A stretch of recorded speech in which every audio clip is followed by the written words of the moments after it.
আজি আমি এই পাণ তামোল লৈ সেৱা কৰিছো আৰু আজি কি নিৰ্দিষ্ট দিয়ে আমি সেইটো লৈয়ে আমি টপলা বান্ধি লৈ যাম।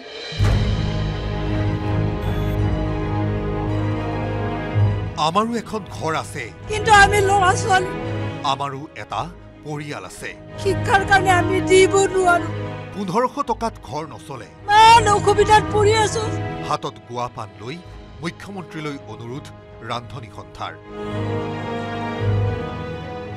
আমি দিবলৈ নোৱাৰো। আজি আমি 9টা বজাৰ পৰা 2টা বজালৈ আমি ডিউটি কৰো, কিন্তু আমি ল'ৰা ছোৱালী শিক্ষাৰ কাৰণে আমি দিব নোৱাৰো। আমি ইমান অসুবিধাত পৰি আছো ছাৰ। আজি আমি এই পাণ তামোল লৈ আপোনাক সেৱা কৰিছো আৰু আজি কি নিৰ্দিষ্ট দিয়ে আমি সেইটো লৈয়ে আমি টপলা বান্ধি লৈ যাম। পুৱাই মধ্যাহ্ন ভোজন ৰান্ধনী সন্থাই কপালে খানাপাৰা ৰাজপথ। প্ৰতিবাদৰ জৰিয়তে হাতত পাণ তামোল লৈ মুখ্যমন্ত্ৰীক কাটৰ আহ্বান ৰান্ধনী সন্থাৰ। মাননি বৃদ্ধি কৰি আমাক মৰ্যাদা প্ৰদান কৰক। 1500 টকাৰ পৰিৱৰ্তে দৰমহা বৃদ্ধি কৰক 9000 টকা পৰ্যন্ত। কেৱল সিমানেই নহয়, নাম প্ৰসংগৰে প্ৰতিবাদ ৰান্ধনীসকলৰ।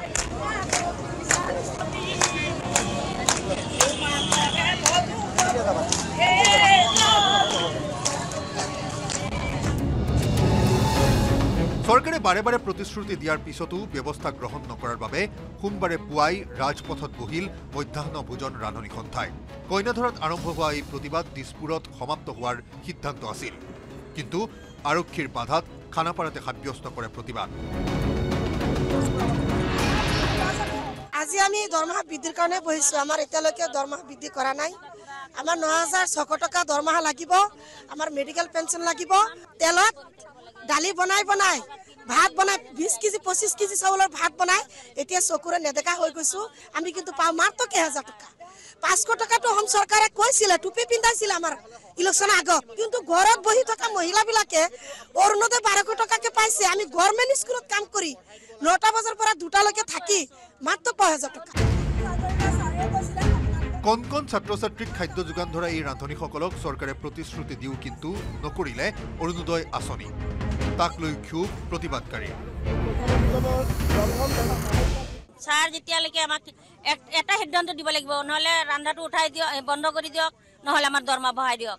আমাক কি কৰিব? আমাক ছাৰে কি কৰিবলৈ আছে? ইমান দিন ৰান্ধি আমি বুঢ়াই হৈ আছো, তথাপিত কিবাও দিয়া নাই। উল্লেখযোগ্য যে প্ৰাক্তন মুখ্যমন্ত্ৰী সৰ্বানন্দ সোণোৱালৰ দিনতো ৰান্ধনীসকলে বিভিন্ন সময়ত কৰিছিল প্ৰতিবাদ, কিন্তু বছৰৰ পিছত বছৰ বাগৰি যোৱাৰ পাছতো ব্যৱস্থা লোৱা নাই চৰকাৰে। Hirakjyoti Malakar report, news 18 Assam north east.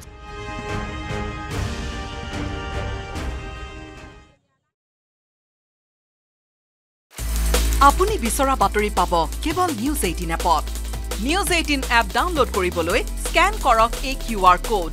Google play ষ্টৰতো পাব এই নিউজ 18 এপ।